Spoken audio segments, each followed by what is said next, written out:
Hi guys, this is Kevin Rodquez. Nagabalik ulit ako sa tutorial. Sorry natagalan yung kung nakita niyo yung pinost kong huli. So lifetime, may ano siya, may notes na saka chords. Experiment tayo based dun sa mga feedback ng subscribers natin. May mga hindi daw nakikita yung daliri. So yun, experimental stage pa lang tayo. Medyo malapit ko na maayos yung setup. Pero sa ngayon, gagawa muna tayo ng isang tutorial muli na traditional yung dati muna. Ang aaralin o tuturo ko today is, ang title niya is Panaginip by Nicole. Extended version, live at Cozy Cove. Yan. Shout out na lang po dun sa na-request. Narinig pala to sa Black App. So, yun. Tinry ko lang subukan. Ano ba? Pwede. Okay din. Yan. Start na tayo. Pero bago ma-start, ang king ng song is F sharp, pero ang chords niya 3 pero 4 kasi bumabalik doon sa isa. So, mga parts lang na D sharp minor. Part na yun is chorus at merong isa sa gitna pa sa solo. So, ma-start na tayo. Ayan, start muna tayo sa intro. Intro. Piano. Piano yung gamit natin. Ang ginamit ko dito AP006 C Grand Piano. So, intro niya diretso agad eh. In-octave up ko pala kasi para matataas yung ano niya. Parang may slide na ganun. 3 to. Yun. Tapos 2, 3. Tapos C sharp na. Tapos D sharp minor to. Tapos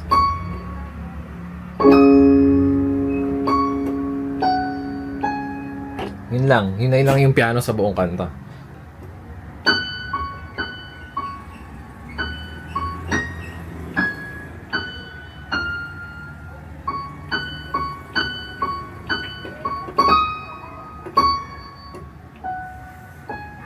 Tapos, second part, ang gamit ko ay pad 27, Feder. So, wala, ano lang, pag nasa control mo na lang, pag malakas mahina. Pero malakas kasi intro niya. Ulit lang. Yan, yung paring 4 na chords na yun. Tapos, babalik. Tapos, sa pangalawa, same pa rin, pero tatapusin niya yung 4 na chords. Tapos, yan, 4. Tapos, tapos mag-melody siya ng ganito. Pero gagawin ko octave yung ginawa niya ganyan. So ito yun eh. 3 beses na gano'n. Pangalawa. Pangatlo. Tapos yun. So sa dalawa, naka-octave siya eh. Yun. Pwede niyong gawin na isa lang since kapal naman yung string. Pero yung ginawa nung doon sa ano, parang ang kapal yan sa dalawa. Hirapan ako dito sa typepad natin ha. 3.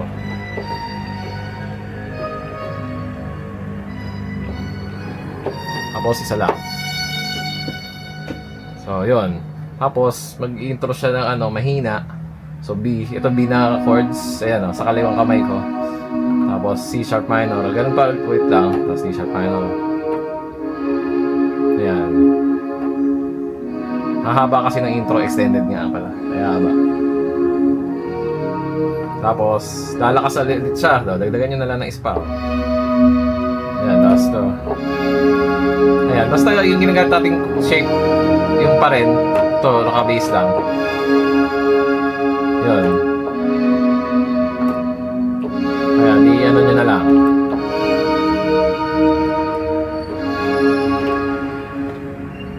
Ayan, pag pinakinggan nyo, ayan, yan yung mahina.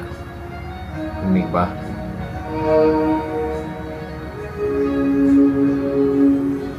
Ayan, bali isang beses lang pala yung mahina na yun after nung solo na ding ding ding ding yan. Kasi ito yung makapal na siya.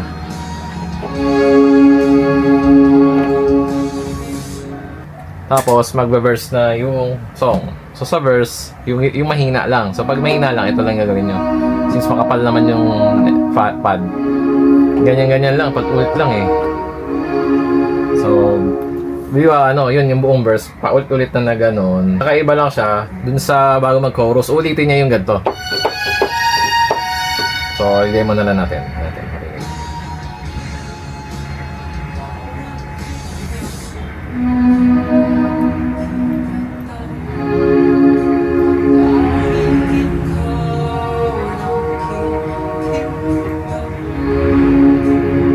Okay, sana tayo.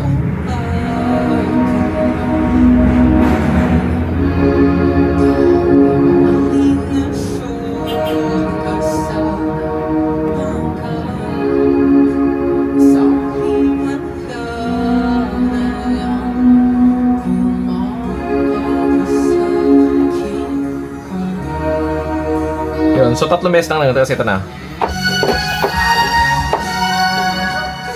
So 3 beses na mahina, tapos dun sa after niya dito sa D sharp minor, gagawin niya na yun dito. Parang panaginip. Chorus. So, chorus na tayo. Melody. Yung pa rin yung chords, B, di ba? Ito, panaginip. Yung C sharp, tapos D sharp minor. Pag-uwit lang dito. Yun. 3 beses na gano'n. So, pangalawa na tayo.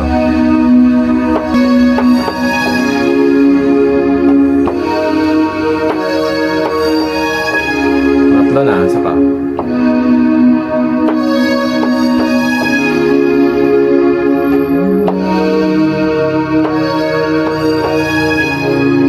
Sa second verse, pretty much the same, pero parang meron lang tigil na bahagya na part, di ba, pag unang ikot niya, yan lang. Sabayin natin.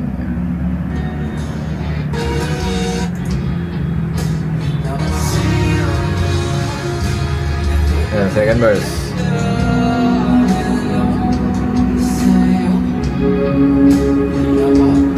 Yan, ito yung una. Same, pretty much the same, di ba? Sa pangalawa, kakaiba lang ng konti, may tigil lang. Kaya pares lang ng ginagawa.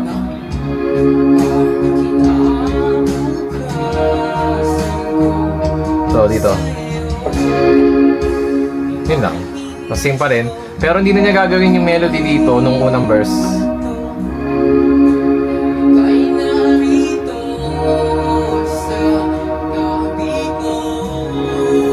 Yan. Pag dito, wala na. Hindi na niya gagawin. Chorus na agad. Tapos parang may beat na ng drums. Ito.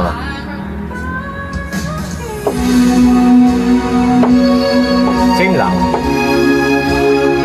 Mabilis yung dito pala. Ito kalis.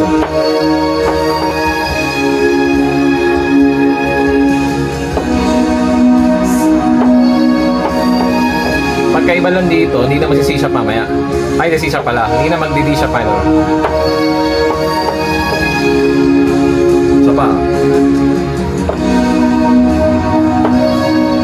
Hanggang dito na lang. Tapos magsusolo na, guitar solo. Yung guitar solo, same chords, pero di ba ito, B. Lalagyan nyo na lang nung B na nandito sa taas. Kasi yun. Yun. 2 beses lang naman siya. O, sige, gawin natin. Ito na, B. Tapos ito. Balik. Same. Pero after nito ikot na to,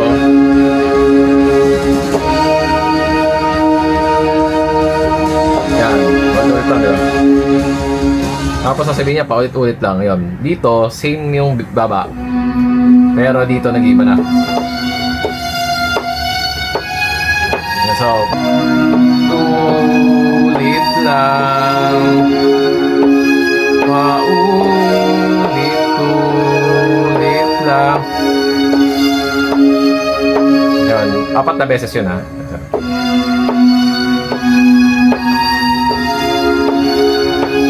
Paulit-ulit lang.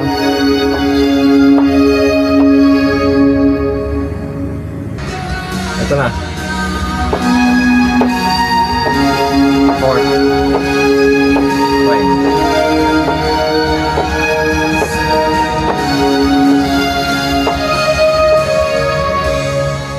Yan, C sharp yun. May stay sa C sharp. Tigil. Tapos, makakantayin yung audience. Parang gano'n. Ang part na yun. Pero wala ka pang gagawin dito except sa isang nota na ito. Mamaya. Pag dulo na nitong chorus na mahina.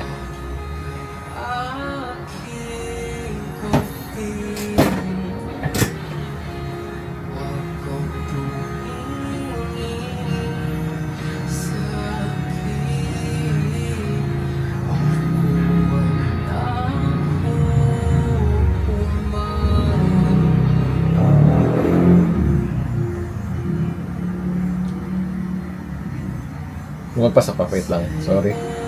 Umaling. Tapos may hina lang. Tapos sa'yo. Hampas na yung ano. Dito eh. Pakita ko muna yung part na yon. So may ano. May iba siyang gagawin. So yun. Taas dito. So same dito. Parang same na intro siya pero di ba yung kanina dito? Pero dito. Tatlo. Tapos pero dito nang iba. Tapos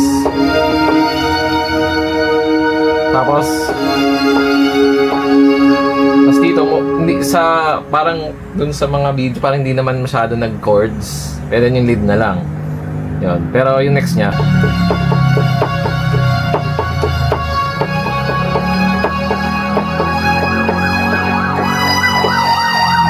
tapos so yun. Hindi ko lang ang chords kanina pero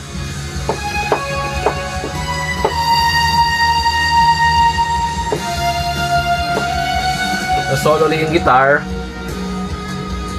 Yun pa rin, gagawin mo pa rin to pero dalawang kamay na. So, yun, yung chords na dalawa.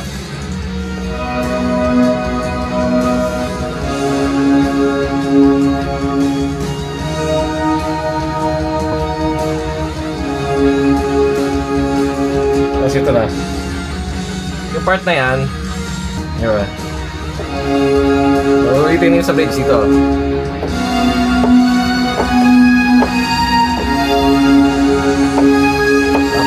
Pero sa dulo, iba. Gagamitin mo, So,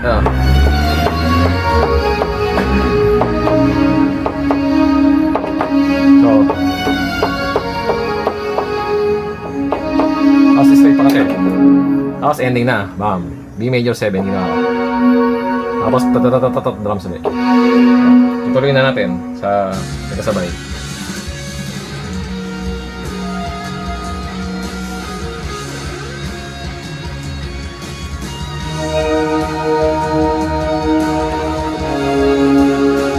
Tapos ito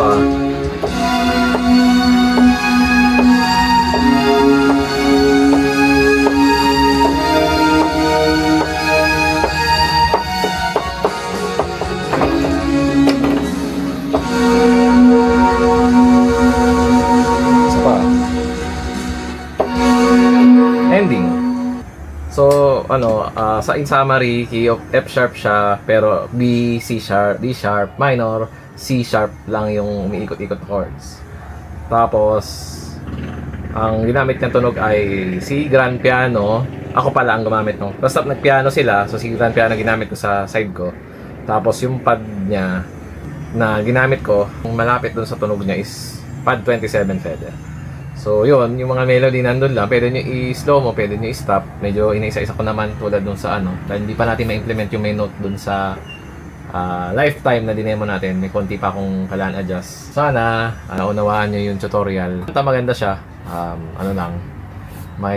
kumbaga may siya, may street. Basta may mga modern kasi ngayon, may mga pads na synth, ganyan eh. So ito isang magandang example ng song na gumagamit ng ganun. So yun, maraming salamat po sa inyong panonood at natapos na po yung ating tutorial.